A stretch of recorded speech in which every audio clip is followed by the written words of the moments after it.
Hello students, welcome back to Simply Tutor classes. So in today's class we will cover MCOM previous year question papers of financial management of Maharishi Dayanand university Rohtak. जैसा कि हम जानते हैं कि जो question solve करने में दिक्कत आती है वो ये होता है कि क्वेश्चन हमारे सामने होता है लेकिन हमें उसकी एक्सप्लेनेशन कैसे करनी है, क्या अटेम्प्ट करना है, वो थोड़ा सा उलझन हो जाती है।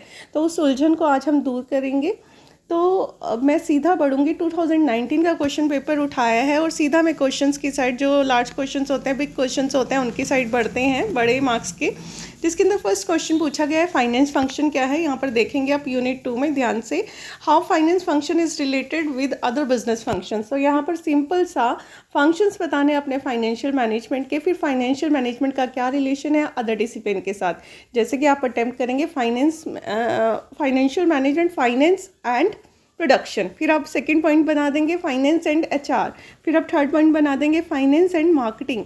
इसी तरीके से जो जो चीज़ें भी फाइनेंस से रिलेटेड है, finance and purchase, finance and supply chain management, तो ये सारी चीज़ें आप इसके अंदर डालते जाएंगे। नेक्स्ट क्वेश्चन आपका प्रैक्टिकल क्वेश्चन आया हुआ है टाइम वैल्यू ऑफ मनी से।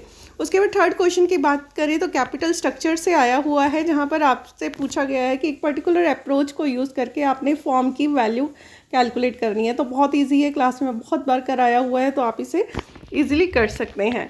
नेक्स्ट क्वेश्चन की बात करें तो नेक्स्ट क्वेश्चन में पूछा हुआ है explain briefly the factors which influence the dividend policy of a company, what are the legal requirement to declare dividend by a company. देखिए मैंने फैक्टर्स आपको कराए हुए हैं, तो यहाँ पर फैक्टर्स बताने हैं। फिर फैक्टर्स के अंदर ही एक पॉइंट था कि लीगल रिक्वायरमेंट क्या क्या होती हैं, वो आपने यहाँ पर एक्सप्लेन करना है। फैक्टर के अंदर एक पॉइंट था, लिखवाया भी हुआ है, और अगर आप मेरा अगर आपने लिखा नहीं हुआ, आप मेरी वीडियो सुनेंगे, जो प्लेलिस्ट आपको मिलेगी फाइनेंशियल मैनेजमेंट की, तो वहाँ भी आपको ये मिल जाएगा।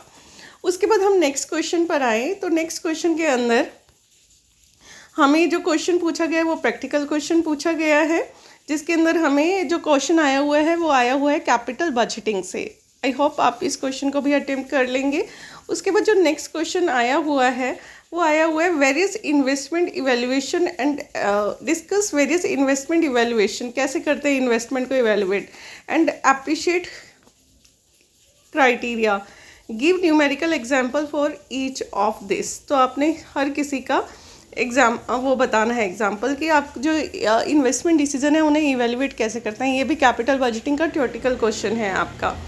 उसके बाद क्वेश्चन पूछा गया discuss various methods of corporate restructuring और discuss the comparative advantages and disadvantages. इसमें एडवांटेजेस कॉर्पोरेट रिस्ट्रक्चरिंग बतानी है, सिंपल क्वेश्चन, सीधा क्वेश्चन आया हुआ है, और उसके एडवांटेजेस और डिसएडवांटेजेस बतानी है।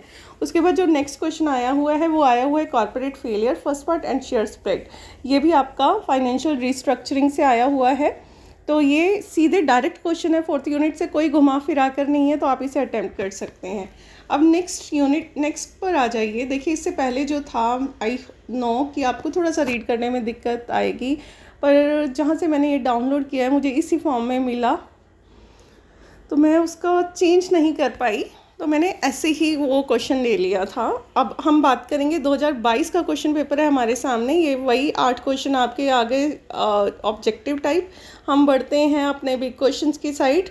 यूनिट 1 में से देखें तो यहाँ जो पहला क्वेश्चन पूछा गया है, financial management is concerned with solution of 3 major decision of a firm must make, what are these 3 decision and how are these related. तो ये 3 डिसीजन हमने किए हुए हैं, फाइनेंसिंग डिसीजन, दूसरा इन्वेस्टमेंट डिसीजन एंड तीसरा डिस्ट्रीब्यूशन डिसीजन। और हर कोई इंटरलिंक्ड है, क्योंकि विदाउट फाइनेंसिंग हमारे पास पैसा ही नहीं होगा तो इन्वेस्ट कहाँ से करेंगे, और इन्वेस्टमेंट नहीं होगी तो रिटर्न नहीं आएगा, और रिटर्न नहीं आएगा तो डिस्ट्रीब्यूट कैसे होगा।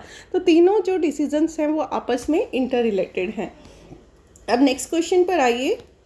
नेक्स्ट क्वेश्चन में जो पूछा गया है वो पूछा गया है हमसे, Raghav limited has the following capital structure. एक कैपिटल स्ट्रक्चर दिया हुआ है जिसमें इक्विटी शेयर्स दिए हैं, हमें प्रेफरेंस शेयर्स दिए हैं, डिबेंचर्स दिए हैं।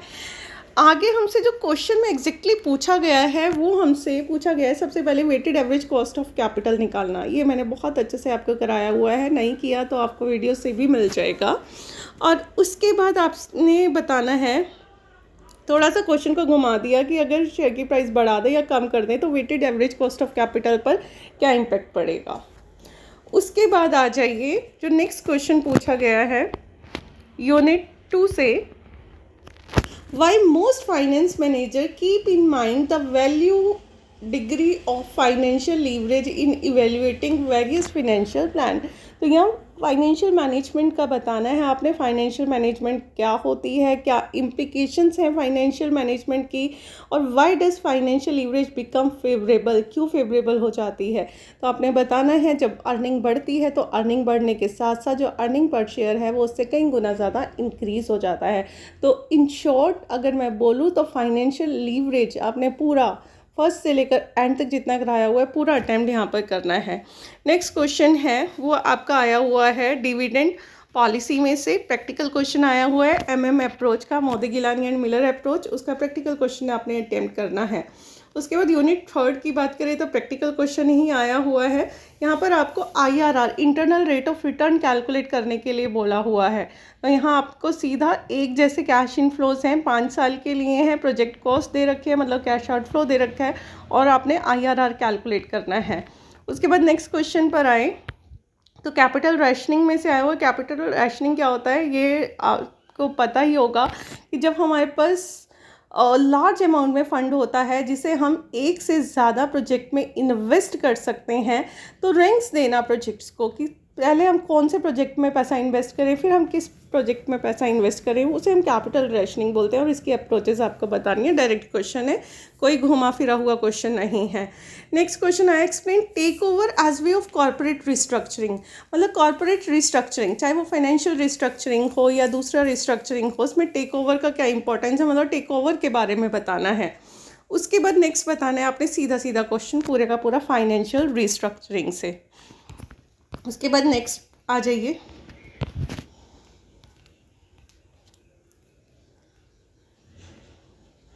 ये 2 क्वेश्चंस पेपर थे हमारे पास फाइनेंशियल मैनेजमेंट के। अगर जैसा ही मुझे और क्वेश्चन पेपर्स भी मिलते हैं तो मैं आपको एक्सप्लेन कर दूंगी। आज के लिए हम इतना ही करते हैं। Thank you so much.